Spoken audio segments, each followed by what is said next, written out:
Ang Lady Warriors, ibinulsa naman ang set number 2, 25-17. Big one set na po ang Water Defenders at Lady Warriors. At ang bumompa talaga doon si Crystal Rivers. At sinabi nga ni Rivers, nakikita nyo dyan yung mga highlights niya. We just have to focus on starting strong. That's what we did not do as a team in game number 2. At ngayon, hindi siya pumayag na mabaon sila ng 2 sets. Coach Ronnie, binawi agad nila itong set number 2. Ang lamang nila, ang pinakamalaki, 8 at medyo na-control nila. Dito natin nakita na may konting momentum sa panig ng Lady Warriors kontra sa Water Defenders. They started out the second set with a 4-1 lead. Ito yung pinaka-decisive set win ng Lady Warriors dating back to game number 2 of the series. At kung makikita natin dito, kontrolado nila yung kanilang opensa.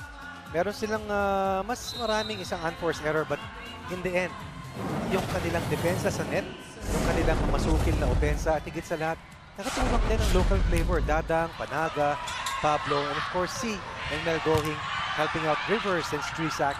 As a result, masasabi mo, best of 3 na lamang yung natitira, no? Oo.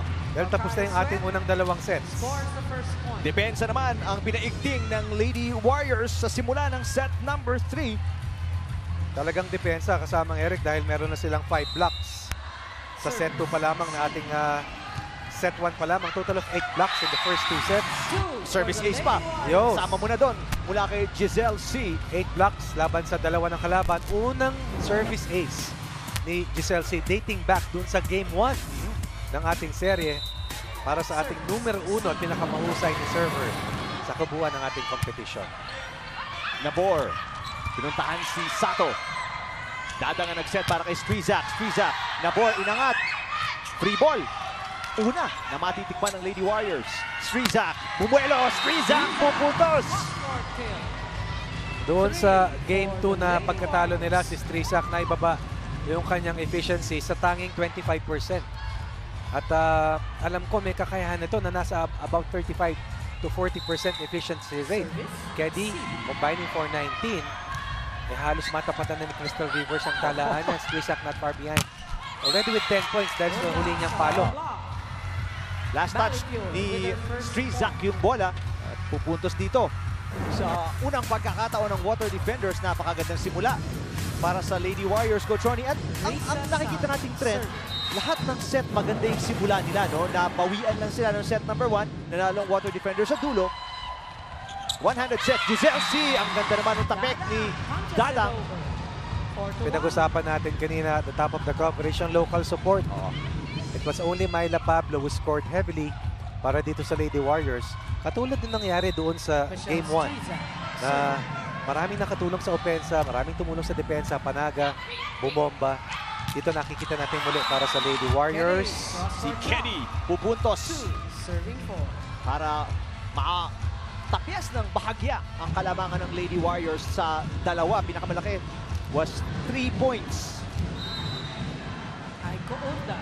Nabanggit mo, Coach Ronnie, yung scoring, local scoring ng Lady Warriors. 14 kay Pablo, siya yung pinakamataas at nag-iisang double-digit scorer na local, ano? Ang susunod sa kanya, 9 points. Si Jessica Leon. Hindi naglaro ng first 3 sets yun eh. Oo, na galing sa bench. Yes, hindi naglaro ng first 3 sets. Meaning, problemado talaga yung unang 2 sets nila. Kaya, inunahan sila eh. Tinambakan sa unang set, kinahid sa pangalawang set, nabuhay sa sets 3 and 4. But by then, kakapusin ka na. Dadang again scoring off that service ace. Si Pantone pa, yung nado doon, pinabayaan niya, akala niya outside. They only had 4 service aces in that game 2 loss. 2 kay Jessie De Leon, 1 kay Espelita. Sa kanilang game 1 na panalo, meron silang 10 na service aces. Oo, laki ng diferensya, no? Kaya kita mo kung saan sila nagkulang ng game number 2. Strisak, back row. Bordas. Seeing action, set number 3. Boli. Kapos yung palo mula sa likod. Sa 7 puntos na hawak ngayon ng Lady Warriors. I believe 3 rito galing sa unforced errors ng Water Defenders. Yan ang masakit. Ito, pinakamalaking kalamangan to ng Lady Warriors, Coach Ronnie, 5 points. Napakaaga na 5-point lead. Actually, sa unang 3 sets natin nakita, ganun yung trend eh. Pero dun sa unang set, hinabol ng mabilis nila Gretzel, nila Jenny Keddy, nila Jang Boli. Ayun, down the line na off-speed para kay Kedi. Si Kedi, consistent ang nilalaro dito sa buong laban. Ano? Ang up and down si Zoltones at si Jeng Boli. Si Boli bumamba ng first set. Si Gretzel paambon-ambon. Probably sa kanya yung focus or siya yung nasa top of radar sa defensive game plan. Pero receptions, ang ganda ng inilalaro ni Zoltones. Lifting ang itatawag kontra dito sa Lady Warriors. Ito talaga yung makikita natin ang itinaas ng antas ng laro nitong si Gretzel Zoltones. Parang dinakot. Panaga po. Titinim mo, hindi sinwipe, dinakot. Kaya natawagan. Rivers. Naging decoy si Panaga, nahuli si Kedi at pinarusahan na naman sila ni Crystal Rivers. 4 na puntos ang kalabangan ng Lady Warriors dito sa set number 3 kontra sa Water Defenders.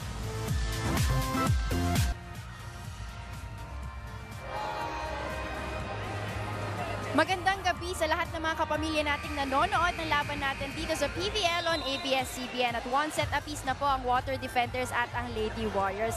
Now, Eric and Coach Ronnie in her interviews aside from hard work, Jeng Boli also always accounts their game to some help from luck. And asking her about it, sabi nga niya, she's always praying for all aspects to work in favor of her team. Now, being one of the tenured players dito sa B-League, maraming finals na ang narating nitong si Jeng Boli kasama itong si Coach Roger Goreye. Pero ilang kampyonato pa lamang ang kanilang naiuuwi. So this game is very special for her for many reasons. Sabi nga niya, this is her first time back in the Philippines after 3 years of break. And ngayon na nandito siya sa finals, she wants to pay back to her second father na si Coach Roger with a title. Sadly, nabanggit niya din sa akin na this may or may not be her last volleyball game for certain conditions. So she's really giving her all in this game. Eric and Coach Ronnie. Salamat, Angel. At Jeng Boli talagang todo buhas. Napansin naman natin yan. Kita mo, nakatape pa yung right shoulder. Pero dahil doon, talagang todo buhos siya dito sa Reinforced Conference. Binanggit natin kanina kung bakit si Gretzel Zoltones yung bantayado ng Lady Warriors. Number 5 in scoring. Third best sa lahat ng mga locals. At ang kagandahan sa kanya kasamang Eric ay ang taas ng porsyento. Pero sa ngayon, 6 na kalamangan ng Lady Warriors, pinakamalaki dito sa ating pangatlong set. We got to have more intensity, girls. We're playing very soft game. We've got to be more aggressive defense and offense. Hey, Jeng, make sure na, no block, make sure na ball goes inside.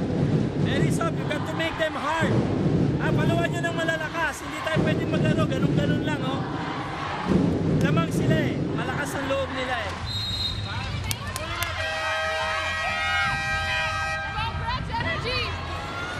Iwasan yung pagiging soft ng bilin ni Coach Roger Goreye, but medyo nakahigit yung fans ng Water Defenders dito dahil nga sa ganda ng nilalaro ng Lady Warriors. At pinakailangan silang bumangon ngayon. Kung hindi man para dito sa set na to, na makakuha ng kaunting momentum para sa parating na set. They're behind by 6.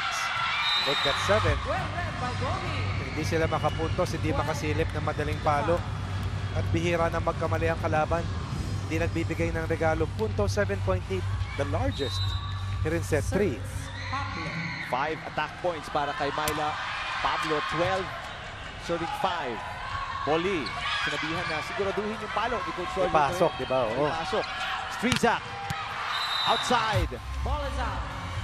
6-12. They had 9 unforced errors in set 1. Minimize that by about 4 or 3 sa set 2. Dito sa set 3, parang yun pa lang yung unang nakita ko na pagkakamali nila. Right now, the lead is at 6 from high of 7. Looking to fight back. But they commit another service error, talking about the Water Defenders. Parang sila ngayon, Coach Ronnie, ang mas marami-raming errors. Sa tingnan natin yung service aces. Lady Warriors 3-0 kontra sa Water Defenders. Hindi natin nakita yan dun sa set 2 na, or rather game 2 na pagkatalo. They only had 4 service aces in that game 2 loss. Nabor, nakaluhod na naman nung nag-set.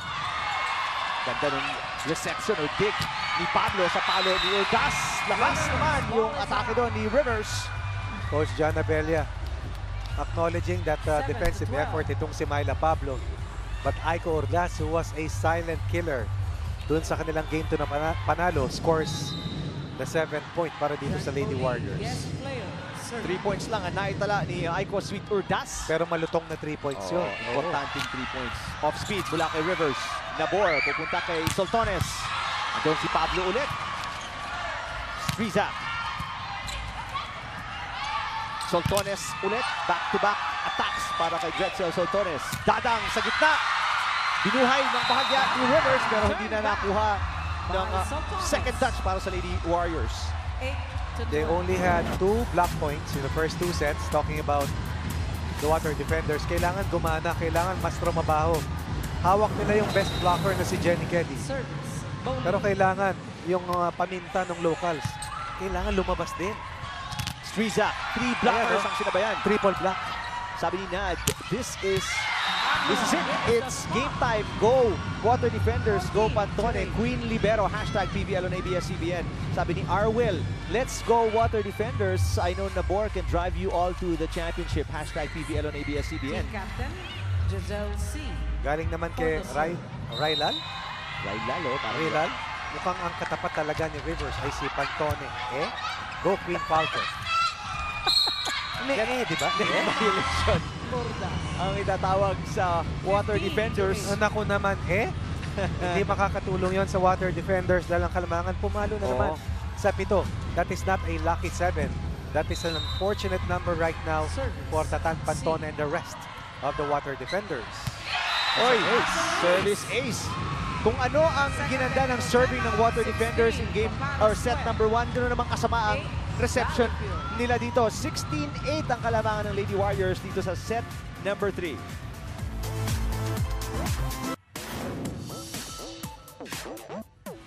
my God, it's not that good. It's a bad one. Baboy. Everyone. Baboy. Baboy, bahay, bagyo. Oh. End of the second. Kita ulit natin. Behind the scenes look. Ang mga players medyo casual setting para kay Kutika at kay Liza Valdez. Set 3, pinakamalaking kalabangan ito ng Lady Warriors. Gawin mo ng 9-point lead. Pagkatapos ng palo ni Rivers. Hindi na halos magkando-ugaga rito ang Water Defenders. Sinong babantayan? Wala na halos tayong transition play mula sa kanila. From offense or rather from defense to offense. Dahil patay ng patay yung bola. Reception nila. Buwaba ng gusto at sumadsad ang kanilang laro dito sa ating set 3. 9-point deficit na yun. Ang gusto nilang habulin. Off speed mula kay Soltones. Muntik na mag-agawan si Pablo at si Rivers na medyo nailang si Rivers at kinapos sa palo. Kagandahan lang, pag ganito kalaki yung kalamangan mo, yung margin for error mo, medyo makapal-kapal. Hindi ka magkamali. Maagang pagkagising after losing the first set, no? Doon sa second set natin, they won that 25-20. Talagang ginatasan ng gusto ni Giselle C. si Rivers at Strizak doon. Outside yung palo ni Strizak. Medyo sumasablay. 2 straight errors para sa Lady Warriors sa puntong ito. At nabibigyan ng buhay ng bahagya ang Water Defenders. Panoorin rin natin. Nilihis niya dun sa double block. Hindi siya tumama dun sa loob. Oh, Rivers on the line.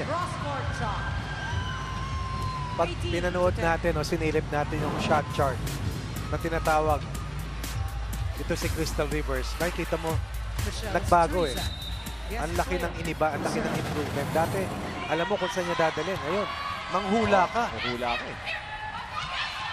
Nasa gitna si Soltones at pupunta sa Water Defenders pero manaka at kontrolado pa rin ang Lady Warriors itong set number 3. I was about to say kung ang Water Defenders are intending to stay alive in this match, kinakailangan mahugot nila yung galing ni Gretzel Soltones.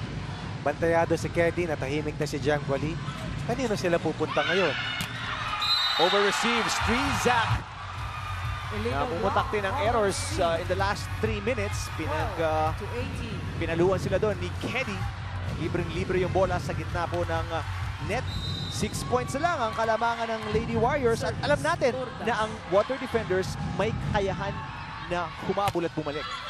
Yan ang pinamalas nila sa atin sa finals talaga. Miss read kanina ni Tatan Pantone. Ito naman, miss read coming from Mel Gohing. Tao lang. Relaxing too much. Right? Just gave away 3 points. 3 easy points. We need to break the momentum. We need to stop them right now. Stop whatever they're doing. Stop the momentum. Just get a good pass. A decent pass. A decent pass will do. Alright? Settle down. Settle down. Just focus on the game. Let's go! Give it up! God is good! Hey, all for who? All for God! Actually, 4 points na yun na ipamigay ng Lady Warriors dito at napakagagaling naman. Sumayaw ng mga fans ng Lady Warriors. Ang laban na to, Game 3 sa pagitan ng Water Defenders at Lady Warriors. At sa inyo ng Lubisco, making delightful moments possible. Anytime, anywhere. Magandang gabi sa inyo lahat. Mang Kaloy sa Twitter. Active na naman. Salamat. At dadalhin nyo na naman sa trending topic. Thank you. PVL on ABS-CBN. Comparative numbers ng ating dalawang defensive specialists. Pantone is 72%. Success rate sa kanyang digs. 42% naman si Mel Gohing. Sa reception naman, Pantone is at 46%. Mel Gohing is at 37%. Grabe yung tibay ng laro ni Pantone dito. Shishi Dadang. Pang matagalan Mula noon hanggang ngayon. Nagpahinga lang ng 1 taon. Oo. Sa kanyang pagbabalik, ganun na naman yung efficiency. Lihis na lihis yung serve ni Dadang. +1 for Yung Bali. service ace. A serve is always considered as the first line of offense. Kadalasan, pag talagang may karga, maganda yung efficiency ng server, yan yung bala mo agad Or, yan naman ang bala ng kalaban dahil ibinibigay mong libreng puntos. Speaking of bala, Pablo, pupuntos doon. 20-14. 6 ang kalabangan ng Lady Warriors, 2014. Tatawag ulit ng timeout si Coach Roger Correa pagkatapos pupuntos ni Myla Pablo. Dito, nakaganyan diretso lang. Pag tumama yan, para lang yung pader, walang direksyon. Gusto natin yung bola, balik. So pag ganun yung isang kamay mo doon kay Myla. Tama? Sige. Konti lang yan. Habulin lang ninyo. Resiban yung maigi. Ay ko. Resiban yung maigi ha. Jeng, you take care ha. All the play natin ha. Yung kapos na ha. Pues si Coach Roger Correa umaasa na makakabalik sila dito. At sinabi niya nga sa isang interview, we crawl our way back into games and inaasahan niya. Dito, sabi niya, 6 kaya natin to. Pero iba yung liksi at sigla ngayon ng Lady Warriors It's a contrast of night and day when we talk about their first set performance and the last 2 sets na kung saan abante sila by as much as 9 earlier na ibaba ngayon ni Wally sa 5. Ito yung barrier sa third set kasamang Eric.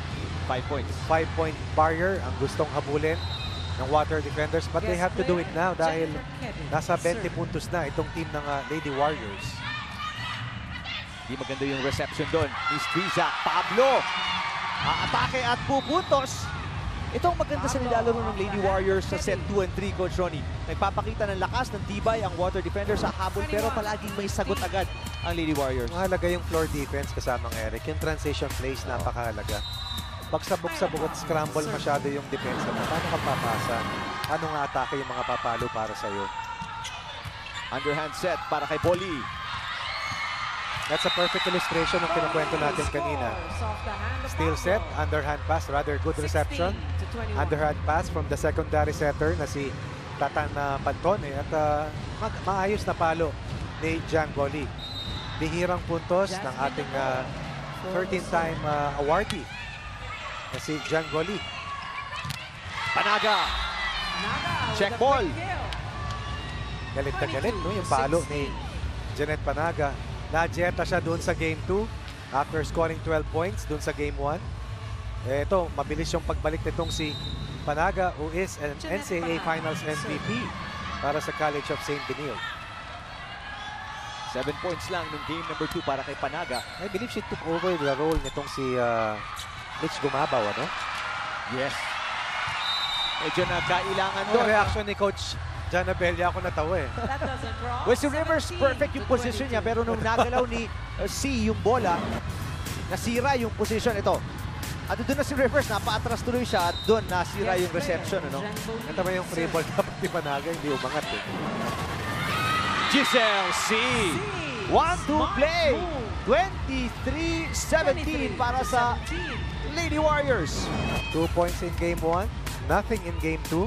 I believe about 4 or 5 points already here in the final game of the series.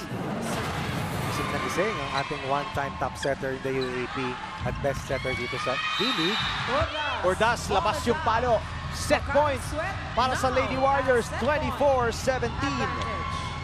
They had 8 set points in the second set. Converted nila agad after na-deny yung una. And once again, napakabigat ng kontribusyon ng dalawang manlalaro, Crystal Rivers and Michelle Striza. Pablo, back row. Nabor, hinabol. Tumama sa net. Yes! At lumampas din sa middle line. Ipapanalo ng Lady Warriors ang set number 3. At ang fans tuwang-tuwa dahil isa na lang ang kailangan nila, Coach Ronnie. Pareho ang talaan sa sets 2 and 3. Pareho ang resulta napunta sa Lady Warriors. Ano pa ang pwedeng gawin ng Water Defenders para maitulak ang laban sa 5th and final set?